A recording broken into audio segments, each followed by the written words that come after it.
నొప్పి మాయం సర్జరీ దూరం ఆపరేషన్ లేకుండా మోకాళ్ల నొప్పులకు ఆధునిక చికిత్స ప్రాణ పెయిన్ క్లినిక్. సార్ మీకు అచ్యుత్ గారు మంచి మిత్రులు కదా? అవును. మా నాన్నగారి సీరియల్లో హీరో అయిన అవును. అన్వేషిత. అవును. ఆయన సడన్ గా చనిపోవడం చాలా బాధ కలిగించింది చాలా మందికి. ఎలా జరిగింది సార్ అంతా? అంటే అతను కష్టాల్లో ఉన్నారా? ఆరోగ్యాన్ని కేర్ చేసేవాడు కాదు. కష్టాలు అనేది ఏం లేదు, అతను కంఫర్టబుల్గానే ఉన్నాడు. బట్ ఏంటంటే ఆరోగ్యాన్ని అసలు పట్టించుకునేవాడు కాదమ్మా అతను అంటే ఇప్పుడు సపోజ్ కూర్చున్నాం అనుకో, మిరపకాయ బజ్జీలు తినేవాళ్ళం. 4 ప్లేట్లు తెచ్చారనుకో, 2 ప్లేట్లు నా దగ్గర, 2 ప్లేట్లు వాడి దగ్గర ఉంటాయి కదా, నాకు ఒకటే పెట్టేవాడు. మేమిద్దరం మిరపకాయ బజ్జీలు తిన్నాం అనేవాడు. వెన్న, జీడిపప్పు, లేకపోతే ఇంకోటి స్వీట్లు, అంటే వాళ్ళకి అలా ఇష్టం. చల్లటి కూల్ డ్రింక్, చల్లటి వాటర్ కూడా చాలా డేంజర్ అమ్మా ఇప్పుడు. చల్లటి కూల్ డ్రింక్ తాగేవాడు. అట్లా ప్రెషర్స్ ఉంటాయి కదా. అతను వినైల్ ప్రింటింగ్ ఒక కంపెనీ ఏదో అనుకున్నాడు ఫ్రెండ్ తోటి, న్యూస్వీడ్ అతను. అందులో కొంచెం 24 అనేవాడు. 24 లక్షలు అంతా అప్పుడు అప్పు అయ్యాడని ఆవిడ చెప్పాడు. మాకు చెప్పలేదు అది. 24 లక్షలు అప్పుడు ఎవరు అప్పయ్యారు? ఈయనే అప్పయ్యారా అని తెచ్చాడు, ఆ ప్రాసెస్కి తీసుకొచ్చాడని చెప్పేవాడు. మేము అంతా న్యూస్వీడ్ వెళ్ళాం. ఆ ఫ్రెండ్ పార్ట్నర్ ఎవరైతే ఉన్నాడో అతనిది ఏదో షాప్ ఓపెనింగ్, అక్కడికి కూడా వెళ్ళాం మేము. బట్ ఆ తర్వాత వచ్చి సడన్గా గాంధీ అనే ఫ్రెండ్ వచ్చి ఇట్లా యశోదలో చేరాడు అన్నయ్య రాత్రి. వెళ్ళినప్పుడు చచ్చిపోయాడు.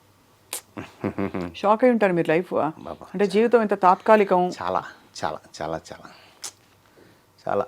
ఎందుకంటే మామూలు ఒక స్నేహితుడిగా, ఒక మంచి స్నేహితుడిగా అతను చనిపోవటం ఒక బాధ అయితే, అప్పుడు మేము కలిసి నాగేశ్వర గారి సీరియల్ నేను వచ్చితే స్టార్ట్ చేసాం.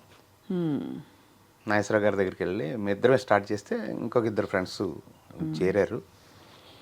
తర్వాత ఆ సీరియల్ ఎండింగ్ వచ్చినప్పటికి ఆర్థికంగా కూడా చాలా దెబ్బతినేసాం మేము.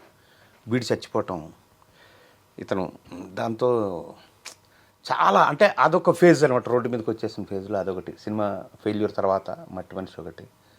సో మీరు సినిమా డైరెక్షన్ చేయడం అనేది మీకు బెడిసి కొట్టింది బాగా. అంతేగా, అంతే. కారణం ఏంటంటారు సార్? అది సక్సెస్ అవ్వలేదుగా. ఏమనుకోకు, హ్యాపీ కూర్చోండి, కంఫర్టబుల్గా కూర్చోండి అమ్మా. అయితే అంతే, అది సక్సెస్ కొడితే ఏముంది. ఇప్పుడు అది 100 రోజుల సినిమా ఆడింది అనుకోమ్మా, నా జీవితం వేరు కదా. అది 1 వీక్ ఆడింది కాబట్టి కదా మనం.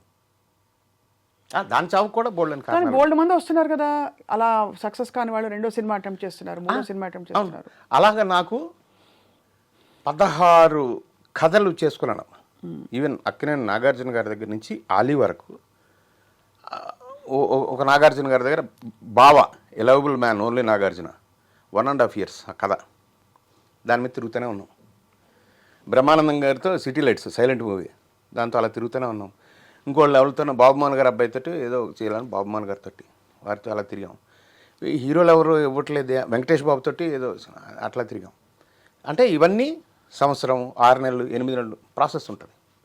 ఎంత జీవితం ఉంటుంది. హీరోలు ఎవరు ఇవ్వట్లేదని రమ్యకృష్ణ గారితో గజ్జల గుర్రం అనే ఒక కథ. హీరో కమెడియన్స్ రమ్యకృష్ణ గారు, అదొక 2 years అంత ప్రాసెస్ అవుతుంది. సో ఆ ప్రయత్నాలు నేను ఏది మానుకోలేదు, ఆపుకోలేదు. కానీ ఇంకా కొన్నాళ్ళ తర్వాత, అంటే ఈ మనం సైతం వచ్చే ముందు వరకు ప్రయత్నం అనేది ఎప్పుడు ఆ క్రియేటివ్. ఇప్పటికీ నేను ఎప్పుడైనా రాత్రి నిద్ర పట్టకపోతే చక్కగా కూర్చొని మంచిది ఏదైనా రాసుకుంటూ కూర్చుంటా. అంటే దాని ప్రయత్నము, దాని జీవితము ఉంది, అవకాశం అనేది. సో ఇప్పుడు ప్రస్తుతం అయితే అది రాసుకుంటూ మీ రోల్స్ మీరు వేసుకుంటూ మనం సైతం నడిపించుకుంటూ అలా సాగుతుంది. అంతేనమ్మా.